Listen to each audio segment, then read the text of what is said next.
Dhanik Bharat educational institutions inter IIT JEE NEET admission open.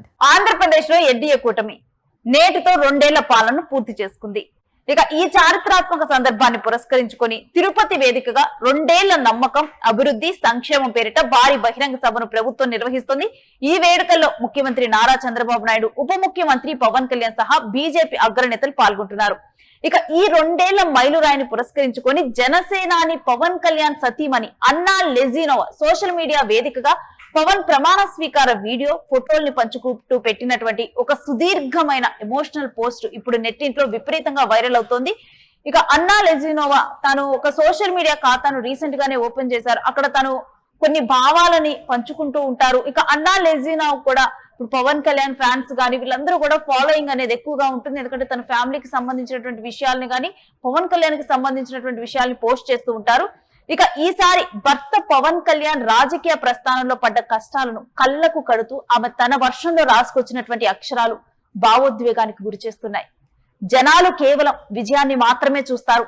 ఆ ఫోటోలను, ముఖాల్లోని నవ్వులను, సంబరాలను, పత్రికల్లో వచ్చే హెడ్లైన్స్ ను మాత్రమే గమనిస్తారు.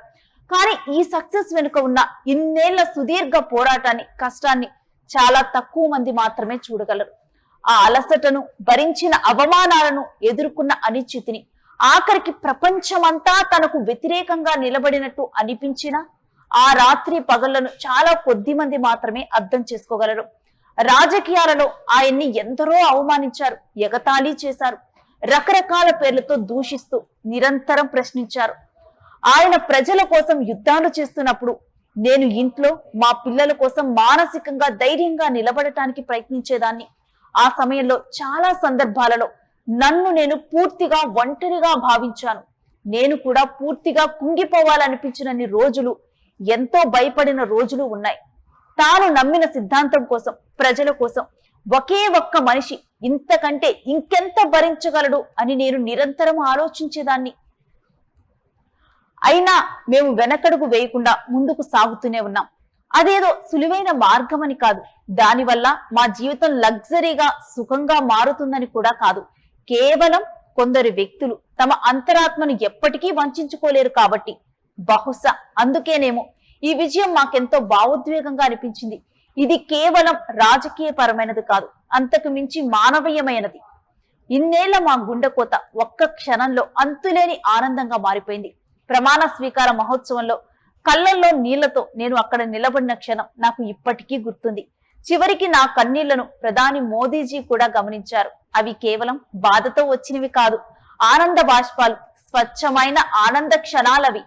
ఎందుకంటే కొన్నిసార్లు దేవుడు మనుషులను సంవత్సరాల తరబడి కుంగిపోయేలా చేస్తాడు, అవమానిస్తాడు, కఠినంగా పరీక్షిస్తాడు. కానీ చివరికి అదే ప్రపంచం ముందు వారి గౌరవాన్ని అంతకంతకు రెట్టింపు చేసి సగర్వంగా తిరిగి ఇస్తాడు.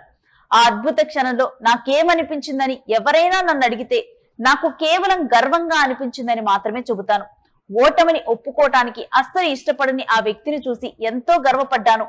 నిన్ను చూస్తే చాలా గర్వంగా ఉంది పవన్ కళ్యాణ్ అంటూ అన్నా లెజినోవా తన మనసులోని మాటలను ఎంతో అద్భుతంగా రాసుకొచ్చారు. ఈ మాటలు మెగా అభిమానులు, జన సైనికులే కాదు, నెటిజన్లను సైతం భావోద్వేగానికి గురి చేస్తూ ఉన్నాయి.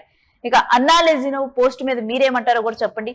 ఇక కేవలం అన్నా లెజినోవా కాదు, గతంలో నాగబాబు కూడా ఇదే విషయం మీద రాజ్యసభ స్థానాల సీట్ల ప్రస్తావన వచ్చినప్పుడు కేవలం ఒడిదుడుకుల్ని వీటన్నిటిని కూడా పవన్ కళ్యాణ్ మాత్రమే చూశారు, షటప్ అని చెప్పి కూడా పోస్ట్ చేసినటువంటి సందర్భం ఉంది. ఇక పవన్ కళ్యాణ్ కూడా తన విజయ్తో పోల్చినప్పుడు తాను ఎదుర్కొన్నటువంటి పరిస్థితుల గురించి, ఒక గడ్డు కాలం గురించి తాను కూడా భావోద్వేగానికి గురై మాట్లాడినటువంటి సిచ్యువేషన్ ఉంది. ఇక ఇప్పుడు అన్నా లెజినోవా ఈ 2 సంవత్సరాల విజయోత్సవాల సందర్భంగా తాను చేసినటువంటి పోస్ట్ మీద రకరకాలుగా కూడా కామెంట్ చేస్తున్నారు.